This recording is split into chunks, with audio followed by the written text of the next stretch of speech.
Es la voz de LA.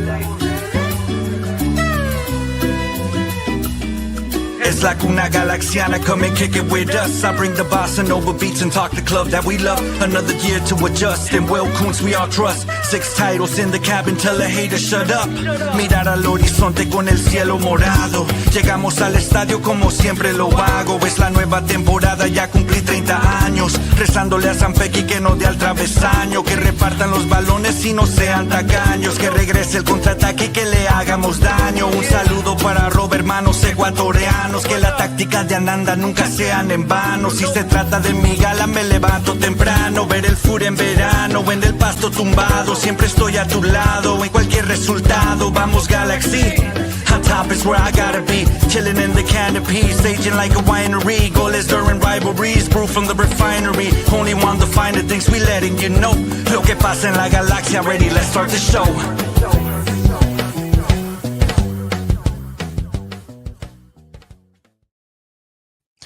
Hello, hola, and buenas, and welcome back to another episode of La Cuna Galaxiana, a podcast always made with love for all you LA Galaxy fans out there, wherever you may be. All you MLS fans, también están bienvenidos aquí en esta casa. Today, LA Galaxy fans have a reason to be encouraged as their champions battle to a come from behind 1-1 draw with 10 men against the Houston Dynamo at home on Saturday, April 12th, on the birthday of the Galaxy's first game. It was a match that showed all sides of the Galaxy, from its defensive mistakes to the moments of quality and fight that shows it's not going to lie down easy. We'll take a look at how this game started poorly for LA once again and their mistakes. The heart the LA Galaxy showed to stick in the match despite being a man down. The heroes that stepped up for the G's and waxed poetic on the current captain's difference-making performance. LA Galaxy Chief Revenue Officer Urel Martinez will be here with us tonight to talk about the 30th anniversary celebration that happened just this past week and that accompanied that 1-1 draw. Also, he'll talk to us about breaking records and his vision for the Galaxy's future. Plus, the Galaxy's first supporter group, the Galaxians, turned 30. All of that and more coming up on tonight's episode. But before we go any further, let me go ahead and introduce myself. My name is Rob Halon. You can find me online at El Escudero de LA, and you can find my written work at Extra Time Talk and the Sporting Tribune. And of course, he is back. He was gone for one night, and he couldn't stand it. He missed y'all so much, chat, that he came back to catch y'all. So he's back. El Yerno Guapo, El Gitano Perdido, El Cosmopolitan One, Ananda Kirana. Papa, good morning to you. How are you feeling this morning? Buenos dias a todos, man. I got my little coffee, my little espresso, my little latte de la mañana, my morning fuel. So yeah, man, good to be up. I mean, I'm still honestly jet lagged. Like you guys know, a couple weeks ago I was in a totally different remote location, and now I have to adjust. I had to adjust to that time, then I had to go back, and then I now have to adjust this time. I'm all over the place. So it's all right, man. That's that's the life of the cosmopolitan life, I guess. That you like can to say, only Rob. aspire. Oh man, alguien tiene que levantar el país, right? But anyway, so good to be back, man. By the way, huge shout out to El Profe Alex Ruiz. I did catch a little bit of that last episode, so hope you guys enjoyed that. And he's always good times, and hopefully he didn't slag me off too much, and hopefully he brought some good insights for you guys. But you got to say something, Baba. It was a good time with Profe Alex. For me, it was a little difficult because I was, as you know, it was my first time kind of like, driving the show and stuff like that. And yeah, man, mass respect for getting that handled every single show. So anyway, we have some housekeeping from you to do, and then we have some one-word match reactions. Or do you want to do one words and then hit that? Yeah, well, we've got a special guest that we should be coming on, guys, in about 5 or 10 minutes. So go ahead and stay tuned. We'll do that right after the shout outs and announcements. I'll go ahead and go through really quick housekeeping. We can do our one words, and chat can do their one words as well. Then we'll get the show rolling. Yeah, get them in there. Yep, let's do it. So guys, you can always follow me, block me, or stalk me at Ananda Galaxiana, and of course you can find us on all of your socials at La Cuna Galaxiana is the tag. Pretty simple there. And of course, just thank you, of course, as always, for your support and subbing to this channel. But if you have not yet, because we know that 1/3 of you that listen to the show have not hit that subscribe button, go ahead and smash those subs up, guys. Help us to get to 600. We Come are on hang the out with march. this chat, man. Yeah, we are on the march there. These chats are So awesome. exactly. So go ahead and do that, guys. Really, really would appreciate it. And of course, hit those notification bells when you do sub so that you do know when we go on live. That would be Monday and Thursday at 9 p.m. Of course, we have some other special episodes as well. The Gatacticos that Alex and I do. Some other things that Rob is cooking up in his kitchen. And yeah, so go ahead and do that, guys. And of course, as Rob always says, go ahead and put someone on. If someone's looking for a Galaxy or MLS podcast and like to listen to two knuckleheads talking about soccer or football and this beautiful game, go ahead and share this pod with someone else. Your eloteros, the guy that across the street that runs the bodega, whoever, guys, just put them on and spread the love. And of course, Papa, como siempre, antes de olvidarme, buenos días, tardes o noches, y bienvenidos a otro capítulo de La Cuna Galaxiana. All right, I guess we got to do these one words, huh? So let's see. I actually didn't have one picked out coming into this. So this is like bright and early at, in the wee hours of the morning. That's going to be the brain power amassed in this one word match reaction. But I'm just going to say gritty. I'm going to keep it simple and say gritty. There was a lot of what's the expression? There's a lot of dog in that fight, right? There was a lot of dog in that team. I think there was some grit. You used the word heart in your reaction, or actually in your article that you wrote on the Sporting Trib. I think I learned how to write. Yeah, exactly. I think those are all the right words. Now, I think the big question, those big picture is that going to be enough? And we'll explore that a little bit too. And we'll explore that a little bit with chat. But in the basis of 90 minutes, well, and especially in the basis of 70 plus minutes, right? When we were down to 10 men, hugely gritty performance. I was proud of the team in that aspect, but I just wish we got all 3 points at home because we need to start picking up points and fast. Yeah, man. It's true. The points need to come. Well, we'll talk about this moral victory and what it is and what it represents and what it is not. But for me, man, it was, yes, you're right. In my article, I did say they showed a lot of heart. They showed a lot of fight, showed a lot of character, a lot of spirit. So mass shout out to that team for that. But after sitting on it for more than 24 hours, it evokes a feeling for me, man. It's kind of like in that's the superhero Marvel movies, right? When things seem to be going bad, and then they slowly start working themselves back up. Like specifically, I thought of my one word is vindicated, right? Because that was the dashboard confessional joint that accompanied Spider-Man. And for me, it just I started thinking about the fight in this team, and it was Spider-Man getting clobbered by Green Goblin and then standing up and saying, nah, son, you can't get me down, and then at least fighting for that draw. So I don't know if that made any sense to anyone out there, but it made sense to me. And hopefully if you want some clarification, you can get back at me. But anyway, vindicated. These players, and not only that, there's another layer of that, right? We had a question on this podcast, in talking about Greg's contract negotiations and stuff like that. What is done in his CV while he's been here and stuff like that. And this is vindication for his style. His boys came out and they put their chests out for him, and down a man, they were able to get a result, a 1-1 draw. Again, not a win. Win would have been nice, but they got something out of really nothing. They shouldn't have had anything in this, and they got something out of it. So anyway, vindicated. Anything else to add? We're getting into announcements. Yeah, let's get into announcements. One only receiver says, dale. Pues dale, papa. Dale, sas. All right, let's go. Happy Passover to all the G's that celebrate. Someone is going to have to explain a little bit more about the traditions to me about Passover. But happy Passover to all the G's that celebrate. We also have, Ananda, that I love these kinds of stories in the league. Last year we had a Raquinho, and this year we have Mousinho. Welcome to the league, Mousinho. He was the stray mouse that invaded the pitch at Vancouver versus Austin. Austin FC keeper Brad Seaver picked him up and removed Mousinho from the match, basically gave him a red card. And then Vancouver went out and pretty much routed Austin 5-1. Brian Wyatt, of course, going off for 4 goals, winning player of the match week. We spoke. So you're saying we need to get we need to let loose a rat or a mouse at Austin next week for a drubbing, right? Away from home. I mean, is that the strategy? No, I can't cheat on Raquinho, by the way. That's my boy. But anyway, at the top of the show, we were talking about how the Galaxians were honored for their 30th anniversary. Guys, you got to remember. Oh, and congratulations to Ray here.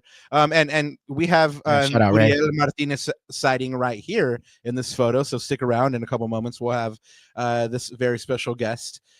So yeah, shout out Ray and all the Galaxians here for their role in supporting the Galaxy and the Galaxians of yesteryear. Ananda, you weren't there, but our homie, our good friend of the show, Arquitekto Verbal, his music was ringing out at the digs, and I looked up at one point and I was like, "Oh, what? That's Arquitekto!" Yeah, that's amazing. What track did they bump? I believe they're bumping Galaxians, man. So nice. He said I hit him up after him, and he said that it was one of the dream come trues for him. So congratulations to Arquitekto Verbal as well. Margie as well. Congratulations. I mean, you guys hold it down there every weekend. So anyway, so this was part of the 30th anniversary celebration here that happened at the digs. Kobe Jones was very present in that. Like I saw him walking around, and everywhere he went, people were just shouting, Kobe, Kobe, Kobe. People were getting amped up for that statue. A lot of vintage jerseys were around. They had some vibes in the tailgate area, and they also had the replica ring rollout, Ananda. And depending on who you talk to, this was well, it was somewhat chaotic. Let's just say that. But depending on who you talk to, you were happy or you were not happy. A lot of fans left dissatisfied from this promotion. I got there early. You know me, me conoces full. I don't get places early, right? But I got there early to kind of like scope it out. There was a lot of crowds at each gate, and so it. Like I said, depending on who you ask, like, a lot of fans were saying that the Galaxy let them down. But I saw y'all out there too, being unruly at the gates and being unruly in front of children. So, it's definitely both sides here. So I think there was, just kind of like issues between fans and kind of the rollout and how it went down. I mean, I heard there was, even some Houston fans that got rings, but like I said, it was a little, it could have gone down a little bit smoother, but Galaxy Galaxy put out an official statement, and I will say this, props to them for always getting in front of stuff like this and being very transparent and letting us know where they stand on stuff like this. So they did put out an official statement, but we will go ahead and talk to Uriel a little bit more about that later. And these were the rings here that they gave out. They're beautiful. And man, they definitely, I can understand why people were clamoring to get them. Our colleague, Alex Ruiz, put out some figures, and people were auctioning them off on eBay already for about $300 to $400. So as you can imagine, they were a hot commodity. But like I said, we'll get back to that in a little bit. Really quickly, VCFC update. They won 3-1 at home over St. Louis City. They came from behind to win behind. And they scored 3 second half goals to do so. Ruben Ramos scored in the 48th. Luis Mueller added the second in the 62nd, and Harbor Miller put the stamp on the match in the 84th. And Elijah Winder, he recorded an assist, 4 chances created, and won 7-7 tackles. That's per our colleague Alex. And now VCFC is in first place after 5 games played, 12 points, 4-0, and 1 record. And they play the Portland Timbers 2 next week at home on April 23rd. And now, Ananda, I think it is time for our special guest of the evening. What do you say? Sí, señor, dale. All right. Again, we are just amazed that that gentlemen like this make the time for this humble little pod. We're very fortunate to have the Chief Revenue Officer for the LA Galaxy, Urel Martinez, join us today. He's been with the club since 2017. He's been in the sports game for almost 2 decades with the Dodgers and Clippers. He lives and breathes Los Angeles sports. For the Galaxy, he oversees ticket sales and service and marketing, Galaxy partnerships and fan engagement. He'll tell us a little bit more about what that all means exactly.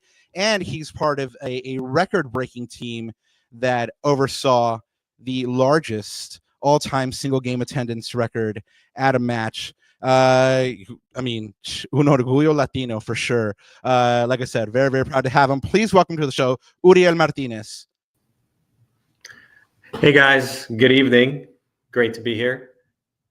Hey, thank you so much for Hey, taking the time. We're super proud that you stopped by. Thank you so much. It's a pleasure to see you again. Ananda, Uriel and I had the opportunity to have a chat at the Concessions and Renovations Day, which I think we can all agree was a success. But Uriel, getting into like serious questions already, I've read that one of your dreams was to play basketball professionally, and I know that Will played in college. Have you guys hooped against each other? Yeah. You know, I actually still play. I don't know how much b-ball or pickup Will Kuntz plays, but he's got the size. I like to think I have the quickness to kind of, beat him down the court. But, I think anytime you've played college basketball at his level, I think he was pretty good in his time. But no, we haven't had a chance to play. But that's interesting. I might take him up on that next time I see him. I didn't even consider that. Well, So Rob, it sounds like the. I was gonna say it sounds like the makings of a good 1-2 punch, right? You know, Just like we Big do Shaq have. there we go. Yeah, we do have staff basketball games every now and then that we get on the court. And it's always interesting because, I'm so competitive when it comes to everything that I do. And sometimes I got to remember that I'm playing with the staff. I got to pull it back a little bit because I'm just so competitive on the court, so, but it's fun. It's all in good nature, and, we can high five at the end of it. Yeah, it's funny that you mentioned how competitive you are. Like, I'm very competitive as well. Ananda knows that about me. Like, even in pickup, we play every Saturday, and I'm terrible, but I'm still very competitive, right? And that's pickup soccer. But I read this quote about how professionally, you say that you're always on top of your game because there's always somebody that wants your job. So that's just an example of you being competitive in the professional world as well. In speaking of that, you won your first title this year with the Galaxy in 2024 after I think you told me it was about 20 years in professional sports. Yeah. So and you had been with the Dodgers before, and they just won a title. So what was it like seeing your old organization win a title? I think as you said during the intro, I've been doing this a long time, and you always dream for the opportunity to win a title, right? And I think having done it, you always think, my first year working in sports was 2005 with the LA Dodgers. So that was, when Jeff Kent was there, Eric Gagne was the closer. You remember those names? Yeah, those are some good names. And then I think at that year we were out of the playoffs by the summer, right? So that's when they were on KCAL 5. Yeah, yeah. McCourt's owned them. That's when they had all the issues with the parking and the sale of the team and so on and so forth. But but it was an interesting time for me. It was a great opportunity, great learning experience for me to break into sports, to really understand the landscape, because I grew up a massive Dodgers fan. Right. I grew up in LA. This is where I'm from. So having an opportunity to work for the organization was a dream come true. But I'll be honest, even at 22 years old, 23, I didn't really even know that impact. Right. I may have even taken it for granted, kind of navigating my way up through the ranks. So, fast forward to 20 years later, to have a chance to be celebrating in the locker room with professional players from a kid from La Puente, who grew up like me, and the experience that I had growing up as a kid, to be in that position was pretty surreal moment, and something that I'm going to remember for the rest of my life. La Puente represent. Yeah, And speaking absolutely. of that position, we described a little bit about what you do, but obviously you and I'm sure you get this question every single time you appear on anybody's podcast. But can you tell us what you do in layman's terms? Like, what's your day to day like? Yeah, What do you I'm what do you do that impacts the fans?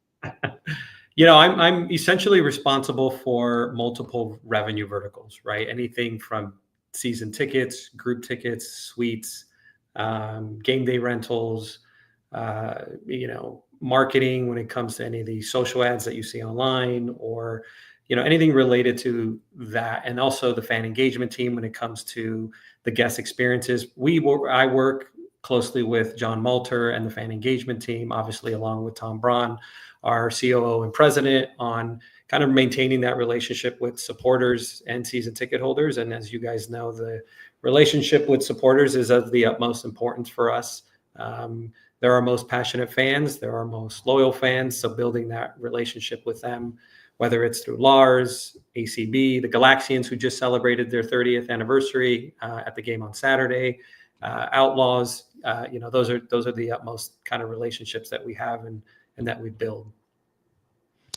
And you're very right. These fans, I mean, they are the culture of the club. They are the ones that are the trendsetters and kind of set the vibe for the club. But the team that you have yourself as well, you recently achieved the highest grossing revenue season last year, and that's in large part because of these fans and how loyal they are. You also set the single game attendance record the year before. I spoke about the supporters and what their culture. What was the culture on your team side that contributed to that success? I say this a lot. I think there's a lot of people in general, and you see this a lot in careers, and this could apply to anything. Anybody can take success, right? Anybody can take praise. It doesn't take any skill to say, hey, to take that feedback. But it's, what do you do when you have challenging times? And as you guys know, we've had some challenging times at the Galaxy the last 10 years. And for me, having come working with the Clippers for the last 12 years prior to that, you understand that there's a lot of hurting that has gone on, at the Clipper world. Talking to two Laker fans. Yeah. Which I think, is really a defining thing for me. Again, it's allowed me to build certain types of skills that I don't know if I would have been able to develop had I would have come into a situation where things were great, right? It's almost as if you were dropped off in the middle of the woods with a blanket and a water bottle and said, hey, look, here's a compass, find your way back. Or, and I think there's a little bit of toughness that you gain being in that position that I think you don't get being in another situation. So, we've been very fortunate, as you mentioned, to have the best fans, we think, in MLS and the best fans in sports, to have that support through thick and thin. And I think last year, starting off, obviously hosting the most recognizable player in the world, the most recognizable athlete in the world and person, to be able to have him kicking off our home opener in 2024, and to be able to deliver that experience to our fans. And again, having the highest grossing game in our history, that was really, really amazing, especially coming off of what we all know was a very challenging 2023 season. You mentioned, these milestones. I mentioned them. Congratulations. But what's your proudest accomplishment since you've been in the role? It's probably not as interesting, but for me, guys, it's mostly about seeing obviously it's about the fans, but for me personally, professionally, it's about just seeing the growth of the staff. We've had, we're really big believers on promoting from within, really cultivating the talent from within, earning your stripes from within. And I think that resonates with our policies and rules, because we have people that are growing within the club who understand the Galaxy and who, I've spent, as you mentioned, I spent a little bit of time with the Dodgers, but primarily I spent a lot of time at the Clippers. But having made the transition to the Galaxy, I will tell you, and I've said this before on different podcasts, and anytime I get a chance to speak, anytime somebody's willing to put a microphone in my face, I'll do it. But there's nothing that compares to passionate soccer fans, right? There's just a different level of commitment, a different level of passion. And it bleeds into the staff. Like when I got here in 2017, I was just completely surprised by how many employees were just passionate about the Galaxy, right? They were just so thrilled about working for the Galaxy.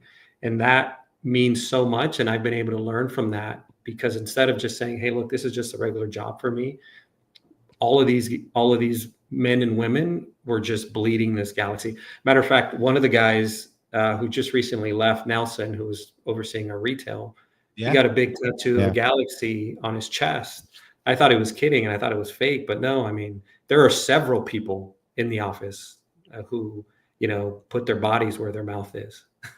Yeah. Oh no! Shout out Nelson. Shout out Nelson, man. Absolutely killed it with the merch. I mean, we always say on this show, Uriel, rich Galaxy fans, because man, you guys are not kind on our wallets, because there's been absolute heat coming out from the merch team. So just really, really nice job there. But just going back to the last point, Rob, I think as an outsider looking in, for sure, and me as a fan and thinking about the fan experience, those games at the Rose Bowl the last 2 years were absolutely incredible. You talk about passionate fans on both sides of the pitch. So that, to me, I think, as an outsider looking in, that was an incredible thing or feat that you and your team did. But, taking another trip down to memory lane, winning MLS Cup last year, right? What was that like from your point of view and the role that you're in? How great did it feel to see the Digs come alive during that playoff run? And of course, we were undefeated last year, right? Which was a huge feat for the team. Just, take us down that trip and what was that like from your point of view and the role that you're in? Let me, I think, touch on 2 points that you mentioned that I think are worth revisiting. Going back to Nelson, Nelson brought a different lens that, especially as a Latino, that you don't get. Right? Somebody who isn't reading this stuff off of a magazine, somebody who actually lived it and is living it. Right. And I think that I think in our industry and in our culture is different. Right. Because I would have, I've had the privilege of having meetings with Nelson. I was Nelson's boss for a little bit. And so he would come in here and, he would say certain slang and like, I would get it. Right. And like, so we hit it off and, it kind of made me loosen up a little bit, because sometimes when you're in this corporate chair for a long time, you kind of forget what it was at that point, kind of continuing to grow. And so he and I were able to develop a really strong bond, and he kind of kept me honest, right? And I think that that's why a lot of the merch that you saw and why we had so much success really took off, because he really had an eye and his passion and his heart literally to the community. The second point is, as it relates to the Rose Bowl, I'm glad to hear you say that, because that amount of work that it took to fill that place up for 2 years in a row was a tremendous strain of resources for our club in terms of the staff commitment. And we couldn't be prouder of the effort that we were able to accomplish to fill that stadium. And, to be able to hear that from you and to recognize that work that we didn't go unnoticed, and fans really appreciated that. That is something that, I thank you for saying that. As it relates to the championship, it's hard because, I thought that, after 20 years, you kind of feel like, you're going to feel a certain way where you're like, man, I've had so many times where we were, especially at the Clippers, right? I think we never made it to the third round of the playoffs, but there was 1 year. And I know this is a soccer podcast, but I'll take you down through basketball. We love it as well. We were up 20 against Houston in the third quarter. We were on the verge of finally advancing to the third round of the Western Conference Finals. And then they went on this crazy run, and then we were eliminated. And, you always, and up until even last year, you always had this belief of like, man, why not me? Right? Is it me? Is it literally like, am I the problem why we're not winning? And you almost start developing, especially as an executive, like, man, why can't we get over this hump? And you're so superstitious, just like everyone else, you try to do everything the right way. You're like, okay, I did this last game, don't do this. Tom and I have the same routine every game. We go around the game. Tom's more superstitious than I am. I mean, he's a little more when it comes to it. We have to walk a certain way. We have to talk to certain people. But nice. I love it though. Yeah. Yeah, it's great. Part of the I mean, it's a mysticism little, of the game.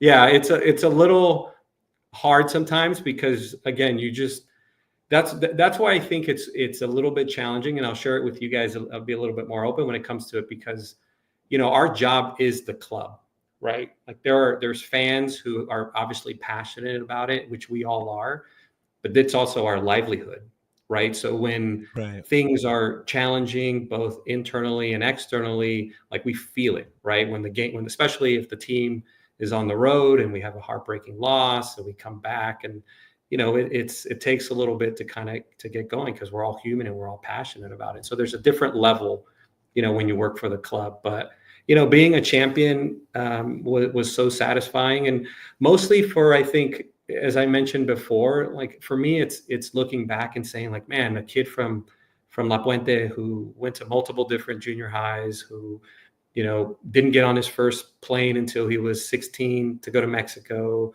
whose parents haven't graduated or never graduated from high school, up to 8th grade education, living in a garage, living in a trailer park, all of these different things as I experienced growing up, to be in the room, to be sitting there holding a trophy. And, I got a chance to drink out of the trophy. I hate beer. I don't drink beer, but I did it, and it was disgusting and it was gross. I spit it out, but it was still amazing, right? To be able to have that feeling and to have that and to be able to celebrate it together as a team was remarkable. Uriel is the American dream. All you Latinos out there that are listening to this show, real quick, we do have a super chat from XPH. He says, "Are there plans to bring back stadium tours?"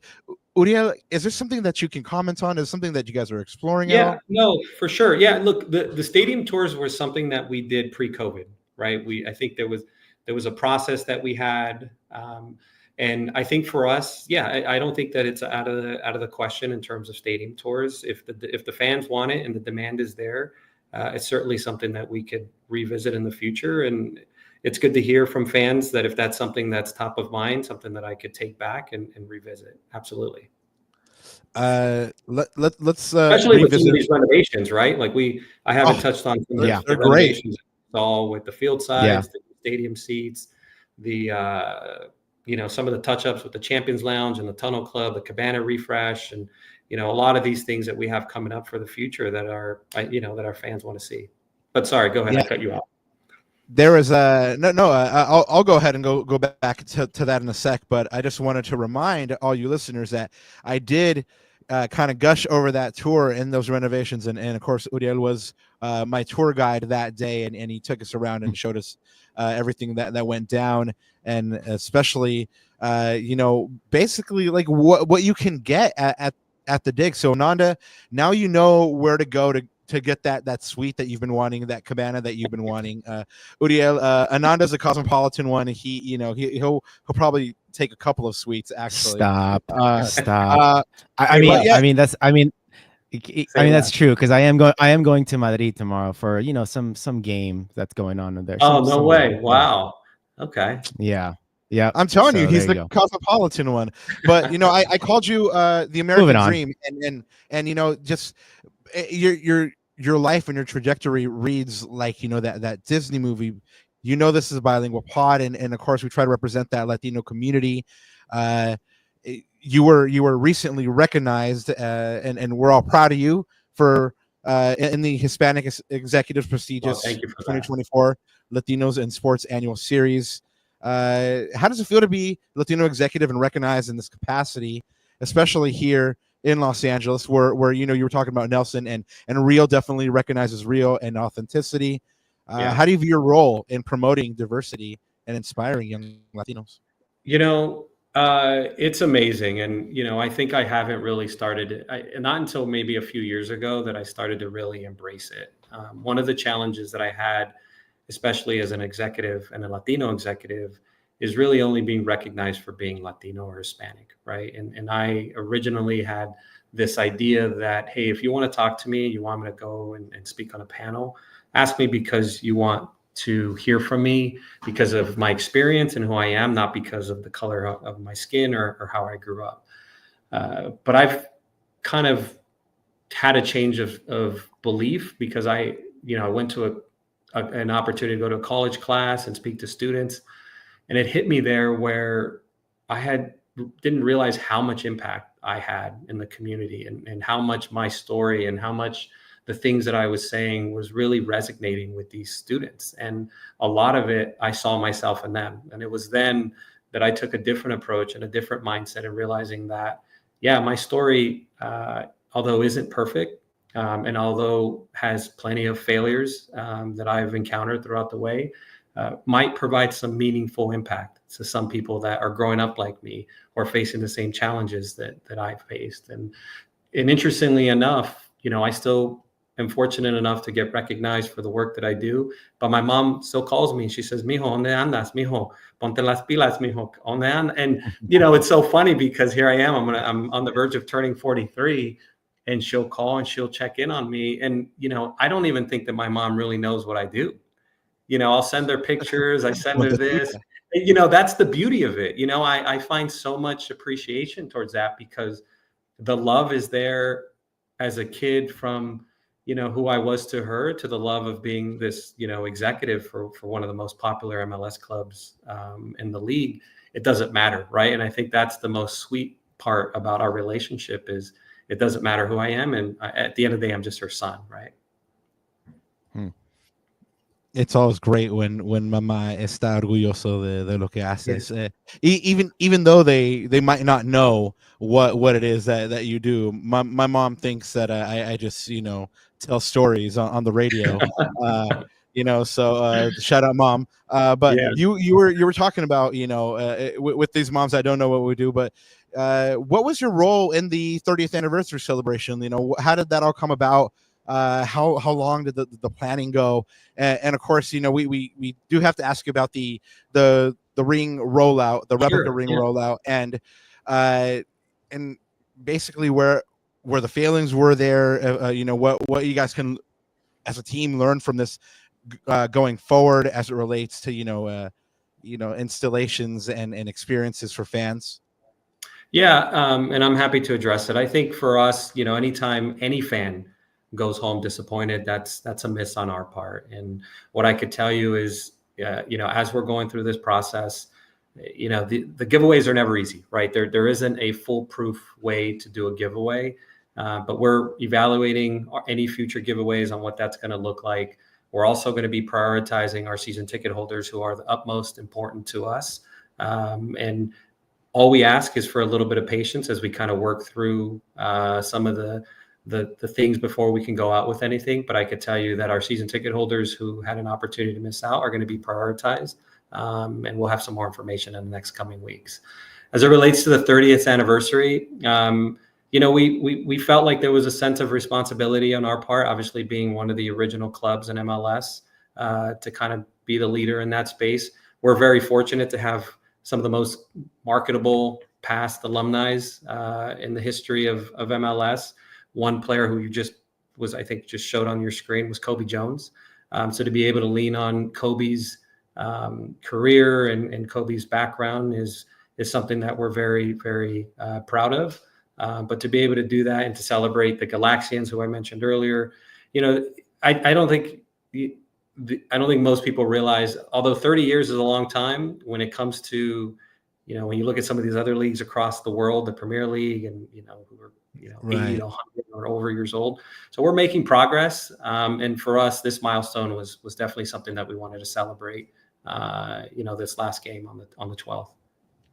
Nanda, do you have any last questions for Uriel before we let him get out of here? Yeah, just last one for you, Uriel. Of course, you're just talking about the season ticket experience, the fan experience earlier, and we really appreciate that answer. And hopefully everyone that's listening and everyone in chat, gain some insight on that. But as you look in the future and as you look to continue to grow the game day and fan experience, I mean, are there things in the works? Is there something that you can share that you might be working on that maybe that hasn't been revealed yet on the show? Well, I don't know if I could share anything that hasn't been revealed. What I could tell you is, myself, Tom, Will Misselbrook, and Jamie Alvarez we meet regularly and we talk about what we can do to kind of elevate the fan experience, whether that's improved concessions, whether that's improved parking, talked a little bit about stadium upgrades on what we feel like that's going to do. And we're hoping that that's just the first part of the upgrades. I'll leave it that there. But, these are things that were of top of mind to us. Yeah, a little teaser of top of mind to us. And, I think this year is a perfect example of why we have to continue to maintain this idea that the fan experience is so important, right? Because although we have the utmost trust in Greg and Will Kuntz on what they're doing on the technical side, we have to make sure that we're delivering on the fan experience side, no matter what the result, right? And I think this is a perfect example of going from a championship year to struggling out of the gate to, okay, well, now it's going to come and be even more important, right? So what are we doing? How are we continuing to stay engaged, and how are we driving that value? Because, let's be honest, I've worked for 3 professional sports teams in Los Angeles, but there's numerous other ones. And there's also beaches, and there's theaters, and there's right. a lot of other things that people can do besides come to a Galaxy game. So for us, we own that. We take on that challenge, and we love it. And that's why we love to come to work every day and provide that experience. Just on Saturday night, and I'll share this, and I promise I won't take up too much of your time. But take all the time you want. We want to respect your time. So you take all the time you want. Yeah. Tell us many stories. Tom and I, along with Cosmo, had an opportunity to meet with the family on Saturday who lost their little girl. And they had the game scheduled to come on April 12th. And unfortunately, she didn't make it to that game, right? And, for Tom and I to be able to be in that position and to be able to see what the Galaxy meant to the family, to the daughter, Jacqueline, was just a reminder that it's just more than just sports, right? It's more than just the replica ring. It's more than just, the things that we think matter. When you have a family who is so thrilled and so honored to be, meeting with us, getting that recognition, that I think really hit home as a constant reminder for us as employees and as staff members to really understand that, it's just more than wins and losses. There are people out there that are so passionate about the club. So it's a responsibility that we have and that we take seriously. Perspective. Yeah. Absolutely. Yeah, no, definitely. And it really just reminds you it's a game that brings joy and is supposed to bring joy to everybody. And all the negativity aside, hopefully that's what each one of you in chat and each Galaxy fan is out there for. I know that Uriel and his team is out there trying to, like he said, bring you the best game day experience. We had a wonderful time with you. Thank you. Open invitation. Cuando quieras, aquí estamos. Come back. And yeah, thank you so much for dropping by. We so appreciate it. Thank you. Yeah, let me know. I'm happy to be back. We could talk food in La Puente. We could talk, we could do it all. I'm down for it. Oh yeah, let's do a revolving series with Uriel on the best taco spots in La Puente. There you go. I was just thinking the same. I was just thinking of the same thing. Yeah, I have some good taco spots that I hit up. But yeah, we could definitely touch on that. And but no, look, before I go, I appreciate everything that you guys do to be able to give back to the community, to have that voice, and to give people like me a platform to express themselves and to showcase a little bit about their career. And who knows, maybe somebody will listen to it and it might change the way that they view things. So to be able to do that, I'm honored and privileged and humbled to be on your show. And anytime that you guys want me to ask me anything, I'm here for you guys. Thank you so much. Y'all heard him, Urel Martinez, and y'all heard him as well. Anytime we want him. No, I'm just playing. But maybe we could do it a little bit earlier because I might fall asleep as soon as I. Brother, I'm old, man. I know exactly what you mean. That's the only reason that I'm still up is because we're here as well. So I appreciate you losing those E's. For sure, yeah. I got to get my milk and cookies warmed up here before I go to bed. Well, disfruta, buen provecho, and gracias. Thank you so much. We'll see you soon, and we'll definitely see you at the digs. Okay, a los vamos. Cuídense. Buenas noches. Thank you so much. Gracias. All right. Take care. Y'all heard him. Like I said, he is, just really the living embodiment of the American dream.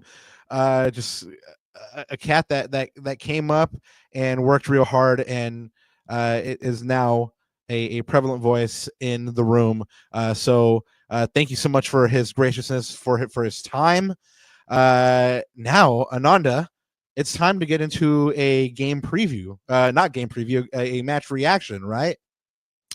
That's right. But man, you guys, all you Galaxy fans tonight has been an absolute wow. You guys have been absolutely treated to, because of course Josh had Will Kuntz on earlier, and you got to hear him, and then tonight you got to hear Urel on our podcast. So man, but this is what we do, right? This is why Urel just mentioned it just a second ago, giving folks like these a platform to talk directly to the Galaxy fans. And Rob, I mean, you've mentioned it on multiple times, multiple occasions on the show.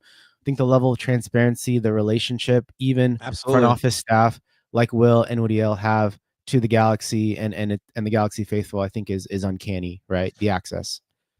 Man, Urel casi me hizo llorar, fool. Like when he was telling me about that family and, you know, them losing a little girl. I mean, you already know I cry, man. Yeah. But like he almost had me there. And like I said, it makes you realize that this is supposed to bring joy. You very correctly said perspective. So while we're on that subject today, I heard somebody say that when you know, you feel appreciation for people, you should tell them. Chat, we appreciate you, and yeah, we do appreciate the level of transparency from this front office and their willingness to go ahead and talk with us. I've mentioned many times how a couple years ago it wasn't really like that, and so we want to go ahead and thank Galaxy Comms and Urel for stopping by. Yeah, thank you, Jamie, Kevin, Natalie, and the team for getting Urel on this humble little pod, Rob. Hey, by the way, have you caught some of Kevin's photography? It's really quite good. So shout out Kevin Acevedo on that one. No, on his it's on his Twitter, on an IG. He has an IG or something, or oh yeah, you're gonna have to go hunting for that one. I gotta go look. Okay, I gotta go look for it then. Yeah, no, really good stuff actually.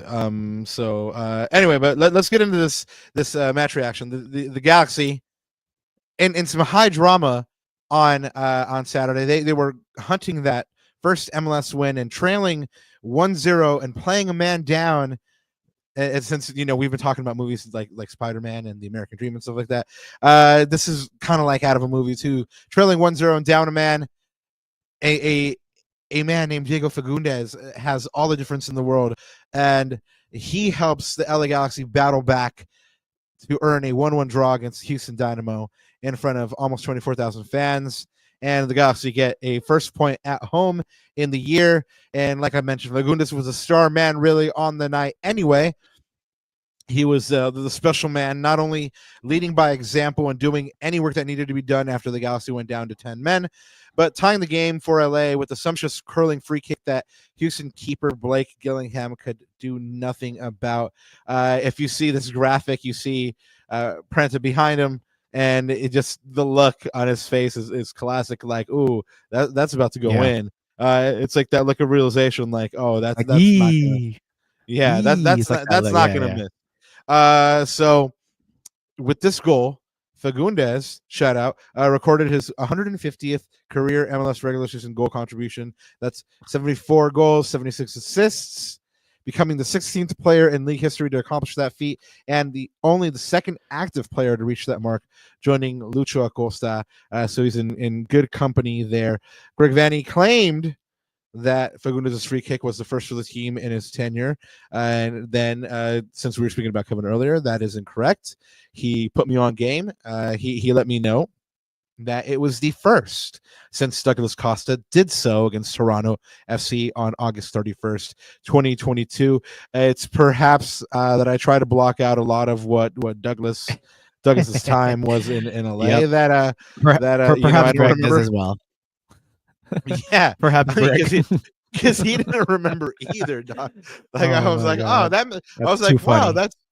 Wow, that's an interesting stat that Greg just like pulls that off the top of his head. He doesn't normally do that, right? Too funny. But anyway, Diego becomes the 15th player in MLS history to play in 400 MLS regular season games, and he's the youngest player in league history to reach those 400 matches, and he surpasses Darlington Nagbe by about 3 years and 280 days. So it's going to be tough to beat Fagundez here. Everybody seems to think that he's quite old because he's been around the league forever. No, he's just been around the league forever, and he was quite young when he started. So just you got to remember that this guy's only 30, and in football years he's in his prime.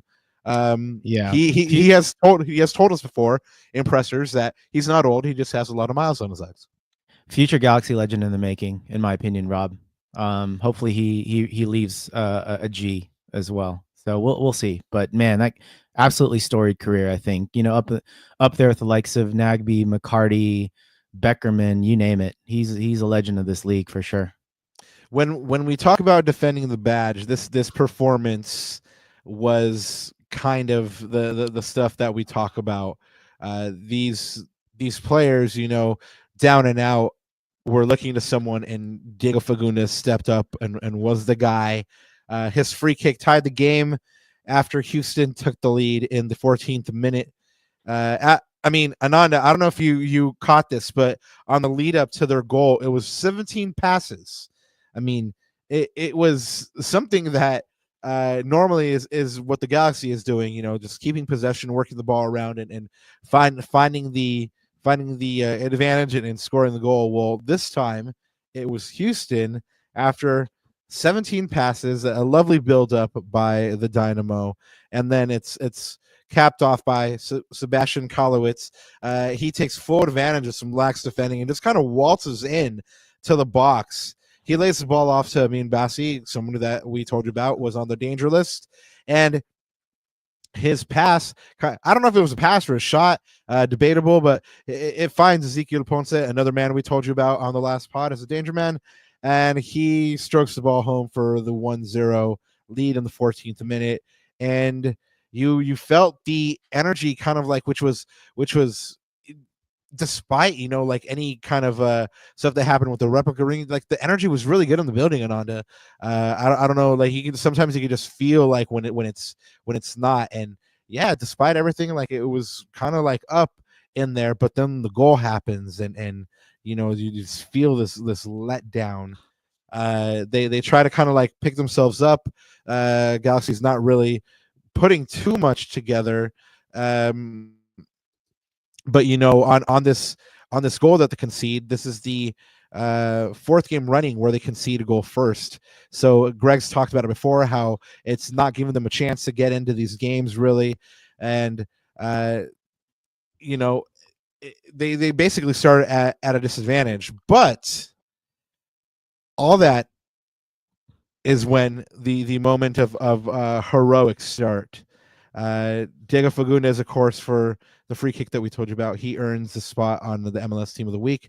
But before we got to the conditions which made him take that free kick, let's tell you about Zonka.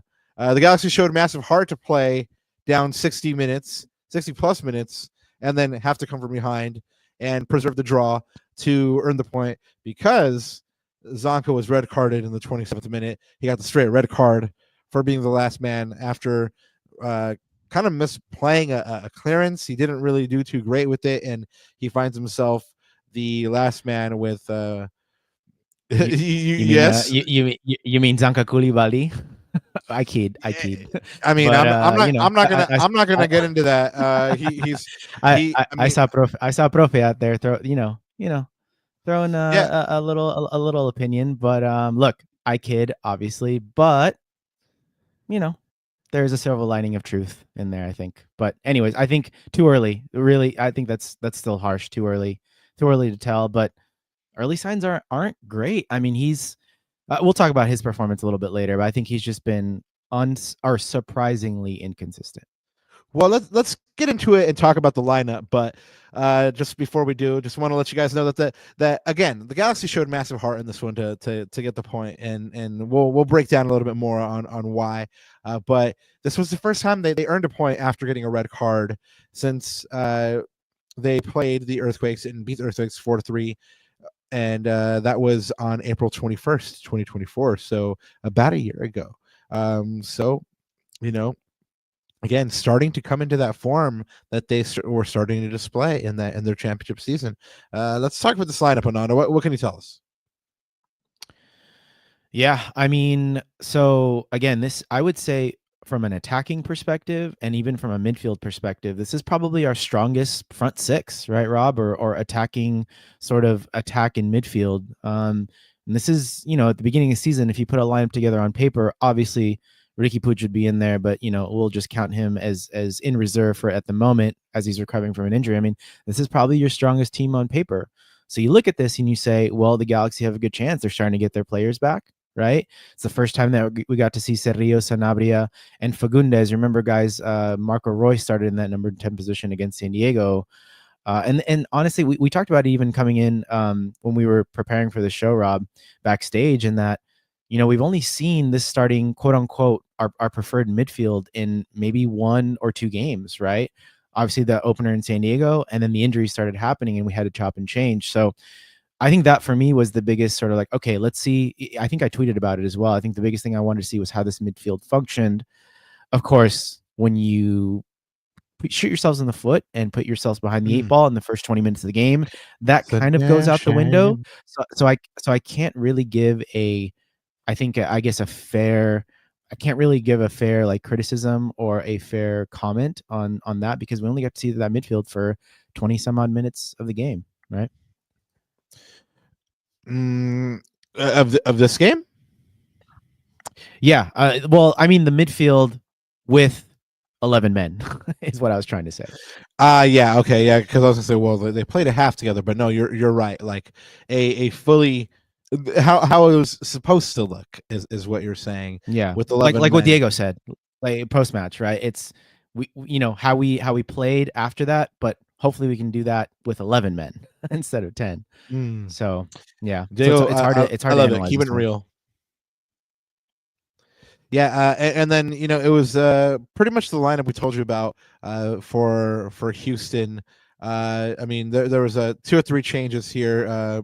Reigns was definitely a surprise inclusion here, but overall, there weren't any big surprises for me on the Galaxy side. Like you said, it's basically the strongest team that Greg has. He puts them out there, and the first opportunity to see Sergio Fagundez and Sanabria, who I think is the strongest midfield at the moment. And it was funny, we were talking about this backstage chat, and Nanda thinks that it's Royce, Sanabria, and Sergio. So go ahead and give us your thoughts on which one it is, whether it's Royce, Sergio, and Sanabria, or whether it's Fagundez, Sergio, and Sanabria. Let us know what you think the strongest Galaxy midfield is. But I would say though, based on form, it's got to be Diego right now. Oh yeah, I mean, just again, heart. All that heart, man. Saturday's match marked the 44th all-time meeting across all competitions between the Galaxy and Houston, and the Galaxy of the series 18, 14, and 12. And in league play, they hold a 14, 14, and 12 record. In 19 regular season matches played at home against Houston, they hold a 7, 5, and 8 record. Lucas Sanabria returned to the lineup and played 45 minutes in his first appearance since he broke his collarbone. It's funny and when we were talking about Arquitekto earlier and how he achieved his dream, I also was thinking about the last time I saw him, and it was against Vancouver when we all got together to watch that game. Right. And when we saw Lucas fall, we were like, "Oh, that's a broken collarbone," just because it was that much bad luck the Galaxy were having. And then it turned out to be a broken collarbone, and we were like, we're brujos. We shouldn't say stuff like this anymore. But welcome back, Lucas Sanabria. He played 45 minutes, and Greg Vanney approaches 400 matches coached across all competitions as a player and as a coach, and that's 399. So the next one against Austin will be 400. So hopefully he'll be capping off that match, that 400th, with the win. I'm really pulling for Greg on here. Yeah, we need that win. Yeah, and Ananda, what can you tell us? Yeah, well, that's a future problem. What can you tell us about the stats that led to the draw in this one? Yeah, really quick before I get to the stats, I do want to address Raul G's comment about Los Champions. So, long story short, this was part of my because I had my fourth decade of existence celebration. I would say a couple of months ago, and this was supposed to be part of that. Although actually, I was actually supposed to go to the Emirates, but that didn't work out. So, this honestly came out of the blue. Used my connections, of course, because my wife lives in Spain, etc. And yeah, so that's how that happens. Rich Galaxy Vato, more like broke Galaxy Vato. So that's all I'll say to that after this match. But it's one of The those things cosmopolitan where one. it's one of those things where you see an opportunity and you just gotta. It's one of those life, I guess, one of those things that you just have to do, like going to the World Cup. For me, that was on my bucket list. It's like one of those bucket lists. I've actually never watched the game in the Bernabeu, so this is like a huge occasion. But anyways, back to the LA Galaxy. Speaking of Galacticos, so if I look at the match stats, Rob, from this one, it again, for me, this is a game that's hard to analyze because of the game state, right? The Galaxy are playing with 10 men for most of that match after the 28th or 27th minute. So if I look at the stats, we can run down through them. But again, I want to put the caveat that, remember, guys, that the Galaxy played most of this match a man down. So if you look at possession, we talked about it coming in this game. These are two teams in the top 10 in the league in possession. So, Galaxy 49, Houston 41, fine. Again, given the game state, like I mentioned a second ago, Houston 13 shots, 3 of theirs on target. The Galaxy had 6 shots, 2 of ours on target. Total passes, again, Houston controlled in terms of the passing and control in the zone, 556 to 427 at a 91% pass accuracy to the Galaxy's 87%. Expected goals, 2 to 0.4. That's the one thing, man. Like, the Galaxy haven't really created a lot of big chances recently. Well, really all this year. I believe Houston had 3 big chances and the Galaxy only had 1. If I want to say, I want to say that they counted the Christian Ramirez chance right before we got the red card. A nice slide rule pass from Miki Yamane, but a good save by the keeper. But again, I'm not going to really put a laser focus on this final box score, because again, the game state kind of shifted a lot of the stats, I think, in favor of Houston.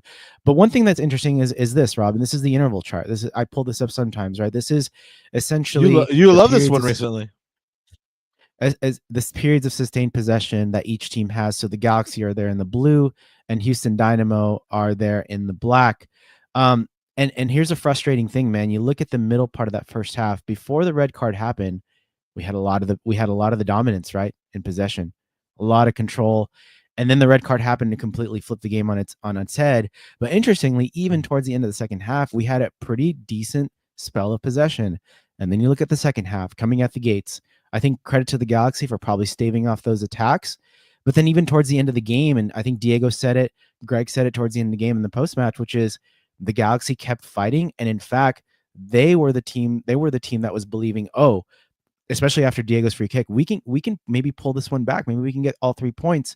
You think about, Rob, I don't know if you remember that chance in the 80th minute, Gabriel Peck clean through on goal, right? 2v1, Joseph Paintsel hits him.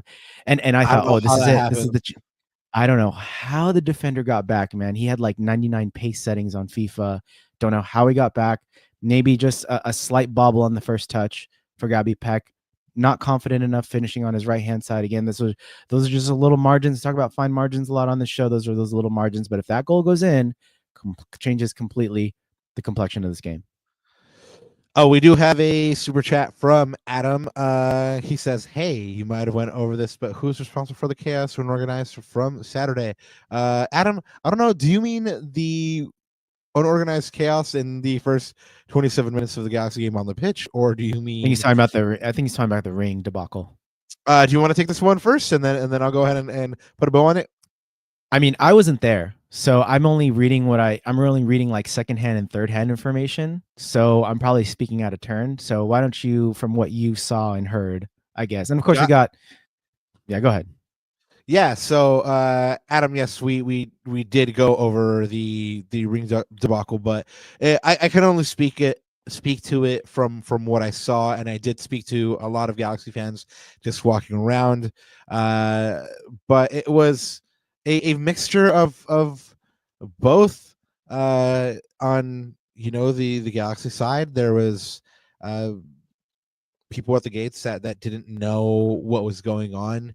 There was boxes of rings that were being held back because the folks at the gates felt unsafe because people were getting unruly. And yes, that is true. People were getting unruly, and I called them on it at the beginning of the show. There was definitely a couple of cats that were mobbed up in the group that were kind of yelling and kind of getting unruly in front of children and stuff like that. So not a good look for them. But there was also Galaxy fans that were just by themselves and had like 5 or 6 rings, so it's like that's not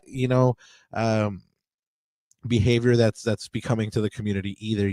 Go ahead and let that family of 3 have 1 or 2. You don't need 5 or 6, bro.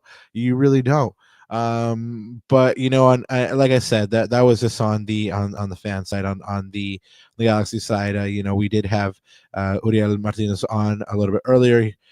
He addressed it straight on, and he said that they're looking at ways to make season ticket members whole, and the fans, they never want to have the fans walk away from these games disappointed, and so they're looking at ways to basically make fans whole. So I'm not sure what that response is going to be or how swiftly it's going to come, but they are kind of looking at that right now. So anyway, does that kind of sum it up, Ananda? Yeah, sounds good. Papa said Stephanie the rep tried, and Scott says I love Stephanie. So apparently there's a rep out there named Stephanie that's just awesome and doing the Lord's work. So shout out to Stephanie out there. But let's go back to this game here. I mean, we talked about it already. It's another game with the Galaxy just out of the gate. They don't start well. Greg acknowledged that they don't start well just from kickoff. He was like, we don't. Here's what he says. I thought we started really poor from the kickoff. Probably for the next 5-10 minutes, I just felt like we never settled into the game. The kickoff, the way we went into the kickoff and hit a straight ball, just didn't make sense. You should have seen his face on that. He was flummoxed. He was like, I don't understand what they were doing. I didn't think it was like that egregious, but apparently he just was not happy. He says, we've got to be cleaner and start games cleaner. I thought all of that, us not using the ball, with turning it over, not really settling in, hitting long balls and doing things that was making the game state transitional, opening it up, not working together defensively to keep things where they were, and then they came across us and got a goal. Yes, I already mentioned the sweeping 17 pass build up by the Houston Dynamo to get this goal. And bad on the Galaxy for not putting pressure on the Houston Dynamo and letting them get into the box so easy. But that's a collective thing here. I really think this Zonka mistake is just starting to become perhaps a trend. That's 2 or 3 mistakes now that Zonka's made, and I think he would be the first to tell you that's not his standard. So the inconsistency that is showed right now is hopefully going to be remedied. I mean, because he's the other experienced center back after Maya Yoshida, and we've already heard that hamstring is a little worse than we thought. Here's the upside to Zonka. There was, before he was sent off in the 27th minute, he was doing really well of spraying the ball cross field over to Gabriel Peck and finding Gabriel Peck with long diagonal balls. Right, we did see it, flashes of that when he hit Ramirez in Portland for the tie there. But again, you would hope that somebody of his experience first would be able to handle the clearance better, and then not drag that player down. It just, I don't know. It just kind of bummed me out because I'm really pulling for Zonka. But anyway, his sending off means he won't be available for the Galaxy versus Austin. So Ananda, I think that means it's going to be Eric Zavaleta and Emilio Garces, and maybe Asenia on the bench, Pepe Magana on the bench as the center back, as the two center back sub options. The two young center backs get a chance there.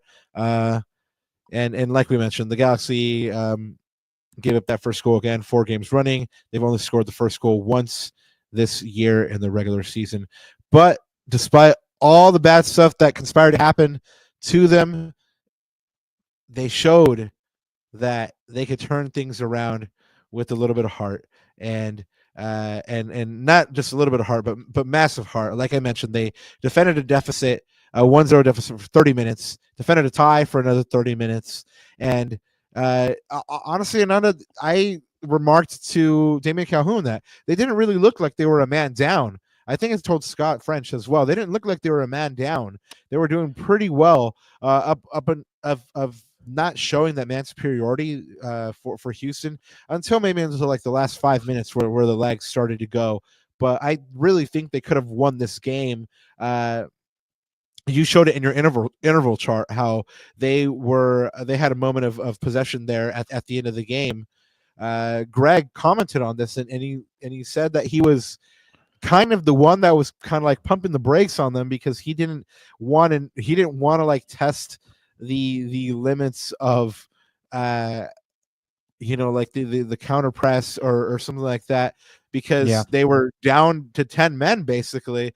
But he said that he felt kind of bad doing it because he kind of felt like they knew that they could get the game winner, and I kind of felt like they could have gotten the game winner as well, like you mentioned on that 2-1 with Gabriel Peck and Joseph Paintsill. It's just a shame they weren't able to find it. They had another one in that spell. If you remember Mickey Amane on that right hand side, he kind of delayed his cross, 1-2 pump fakes a little bit, and then he hit the defender. And Christian Ramirez was free on the near post, hands in his head after, like I wish you would have sent that ball first time, or you had another man back post as well. So when we had a lot of chances, I understand where Greg's coming from a big picture coaching perspective. I mean, 0 points would have been disastrous, right? In this game, you want to come out with this game with something. But again, maybe it's too early in the season to go gung ho. So I think I understand from a coaching perspective where Greg's coming from. But Rob, I mean, and this is the thing, right? With this, I've been caught in between two minds about this. Like, sure, the G's showed massive heart. They fought back. I use the word gritty, right? But at some point, and I even I saw this tweet from Alex, and I totally agree with him in that at some point, he says, in my opinion, a good moral victory to get a point after going down the goal playing with 10 men looked like the better for the better portions of the game, but eventually moral victories won't be enough. And this is kind of where I'm at with this, which is, yes, a hard fought point. Yes, we get heart, but in the grand scheme of things, you're 8 games in, and with 3 points and 0 wins, you've only got 26 games left.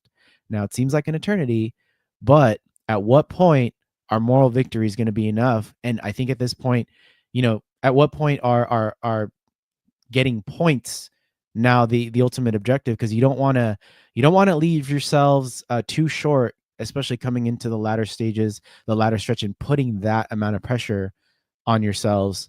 So yeah, I've been kind of in the middle of that, and one time I'll think of one way, the other time I'll think of it as glass half full, glass half empty. So kind of swaying back and forth. But I think, especially as you get to the 10 game mark, I think we've got to start picking up points, man. And 3 points in Austin, of course, we'll preview that later this week. I think that'll go a long way, especially for the revenge match for last year's disappointment in Austin as well.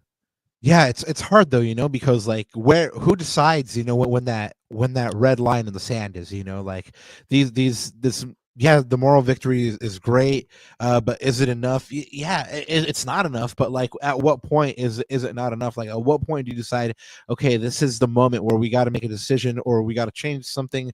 We got to we've reached critical mass. Like, something needs to change, or else this team isn't going to find the success that it's built for, or it has the potential for. Yeah. So I think who decides you're right. that? I think you're right. I think it's one of those things where it's unwritten. Look, and I think Diego, someone mentioned it post match. Can't remember if it was Diego or Edwin, but I think the most important thing is that in that locker room, the guys are together. The guys are believing. They're not really thinking about big picture stuff. They're thinking about it one game at a time, and that's what we want, right? But on the flip side, I think there is no line in the sand. I think it's more about. I think now you have less excuses. If we're going to look at it from that lens, now you've got less excuses. You've got players coming back. You've got your two DPs playing, right? Maybe a little niggle here with injuries, but most of your players are back. So I think there's less excuses now. And I think Greg and the team have to start picking up points because, like I said, players are starting to come back, slowly but surely teams starting to gel in terms of at least playing together, right? Because they haven't really played we talked about the preferred midfield. The preferred midfield hasn't really played this season. So yeah, we got to start picking up points fast though, for sure. Well, the conditions have to be right too, because obviously there was 10 men in this one, which forced players to step up in different ways, not just in their old positions or doing their normal jobs, but Edwin Serio, who we spoke to post match, he played center back. It was funny. He actually said that playing center back is too easy. So that's why he likes his position a little bit more. But he did really, really well to step up. Of course, you mentioned that there's players coming back. Marco Royce is on his way back through Greg. He said that he was in training the other day, or took part in training the other day, and even he was trying to get in on the moral cheerleading. Just trying to push the team forward. So you're really seeing a team that, like you said, is together in the locker room, and it's punctuated by these leaders stepping up. At the moment, that leader is Diego Fagundez, and his performance is if all 11 players gave that much heart, I'm not sure really where this Galaxy team would be, but I think they'd have a couple more wins. There was just something in the way that Diego played on Saturday. He was all over the pitch in defense, dropping deep to receive the ball or play defense, and leading the attack for 400 matches. Good on you, son. Good on you. But yeah, we spoke about the moral victories isn't enough at this point. Who knows, Ananda? Who decides these things? Probably not you or I. It's more likely a Will Kuntz thing than an us thing. But anyway, the moment of the match for me here was finally the Galaxy getting a little bit of luck in a game, and Houston putting on a bunch of pressure. They hit the post, and the Galaxy get a let off, and it was just a moment where you thought yourself, normally the Galaxy see that one kiss off the bar and then go in, and it's all of a sudden 2-0 instead of 1-0 when Diego takes that free kick. But anyway, I think, Ananda, we already know who is the defending the badge winner this week. I mean, he's got my vote, Diego Fagundez. I don't know if you're going to be contrarian for contrarian's sake, but Nope. the people voted on him as well. After 98,000 votes, Diego Fagundez picks up match day 8, defending the badge for his gorgeous drilling free kick, and like we said, it lands him a spot on the team of the week. Unfortunately, No, I mean, I was gonna say not only that too, man. Just I think he's a really, really good post-match interview. The way he carries himself, the way he communicates, right? I've always thought he maybe was a little bit more of a silent leader, but now it looks like he has to be a little bit more vocal, both on the pitch and off the pitch inside that locker room, right? So, and we talk about that with the defending the badge. It's also wearing the crest with grace, right? With humility. I think he's a straight shooter as well. Like, he doesn't try to sugarcoat anything. Like, he's straight up said, like, we need wins. Like, we need the 3 points. Right. There should be no excuses. And he and his team are doing everything. I like the words he used, which is emptying the tank. And that's all Galaxy fans want at the end of the day, right? Win, lose, or draw. Got to empty that tank. Got to give it 110% and fight and bleed and do whatever you got to do for the crest. And I think he wears that shirt with a lot of pride. And I think a lot of fans are definitely warming up to him. If they haven't before, he's definitely a fan favorite. That's for damn sure. Well, not only that, but right now, like it's even he's one of the veterans on this team, right? So first they are going to look to him because of that, but he's also the captain at the moment, right? So it takes on a little bit more of gravitas, right? So he's got to step up even more, and he really just led by example. Like I said, I mean, it was easy to call him for defending the badge this week. He said, when you go down a man, the team really needs to step up and show what kind of characters you are. And I don't want to say the word, but you really have to have, you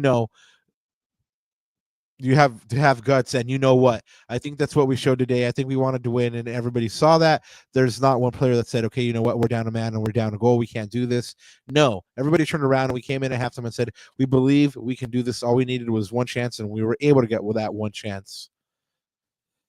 So, yeah, I mean, Pelotas. as long as, pelotas. Pero como dijo Diego, buena actuación, jugaron con garra. They stood up.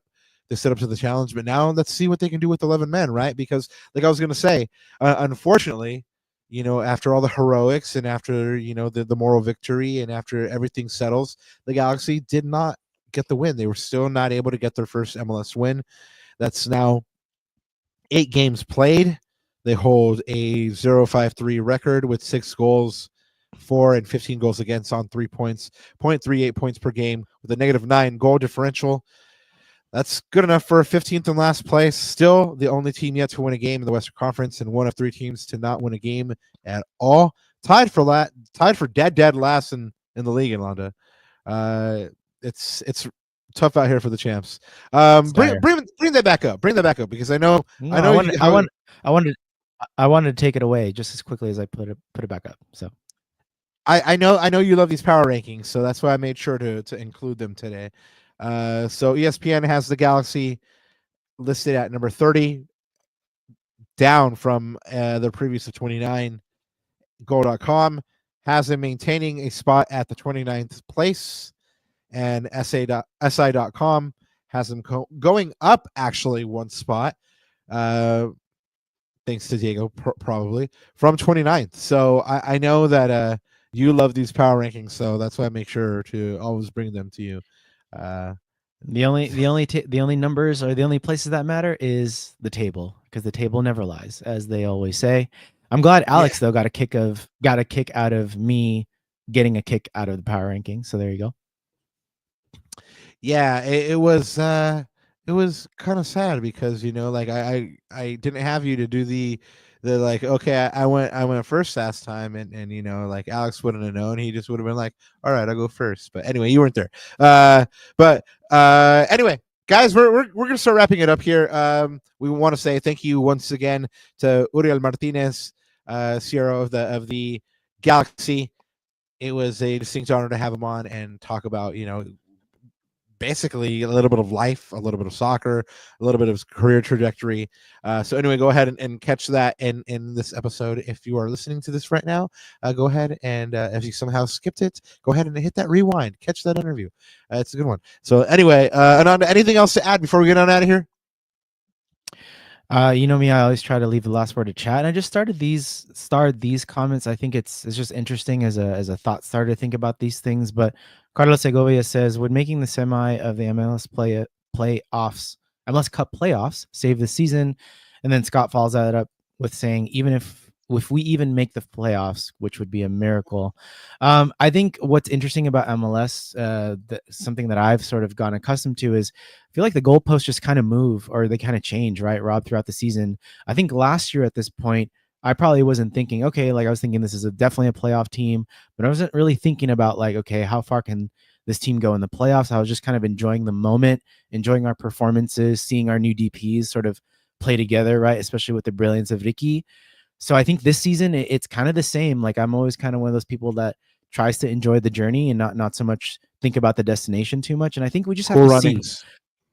Yeah, and I think we just exactly. And I think we just have to see, right? I think again, because if this team picks up form, remember guys, I think I pulled up the stat a few pods ago, which is Seattle last year was after 10 matches, they had 5 points. and yet they finished 4th in the Western Conference. Again, they blitzed through like the last 15, 20 games of the season, or 10, 15, which is the stretch run that Greg always talks about. But again, so I think this is going to be a process. I think like they always like we love to say on the show, trust the process, unfortunately. But this process, as I said, is going to be much is going to be much different than last year's process because of all the things, injuries and all that stuff that much different team players, much different team. We can't really judge it, but I would just say just take the mindset of the team one game at a time. And I think things will fall into place as they may. But I think, again, it's hard to say right now because the goalposts just keep moving depending on how the seasons go. There's injuries that happen. There's summer signings that could happen also, Rob. So things change. The picture changes, and it's a fluid situation, I would say. Interesting. These goalposts do move based on the situation, but eventually it's, like we said earlier, it's going to come to a point where it doesn't matter what the situation is. The Galaxy are going to have to make a response or start getting the results. And that's kind of where we'll leave it. They'll have a chance to get their first MLS win this weekend. On Thursday, April 17th, we'll bring you the preview for that match against Austin. And Ananda, do you know if our special guest is locked in for that one? They are in progress because, again, my schedule is super wonky here, but just have to send a quick message and I'm sure we can get that all sorted. So, because that is a revenge match for us. So we're gonna have to, we're gonna have to sort that out. Oh, and not only that, but Diego has that one circled, and after what happened at the CVI, this one might get chippy a little bit. So That's anyway, right. guys, we hope to have a really, really fun guest for you guys on Thursday, April 17th. And it'll definitely be one of those ones where they'll have a unique perspective on the shenanigans that went down at the CVI. And then a week from today, on Monday, April 21st, we'll bring you our Galaxy versus Austin FC reaction for that match happening on Saturday, April 19th. We want to go ahead and thank you once again, everybody, for being here with us today. And from Anandita Kirana and myself, anything else to add, Ananda? Only one thing left to say. Vámonos. L is strong. Vamos, campeones. And ease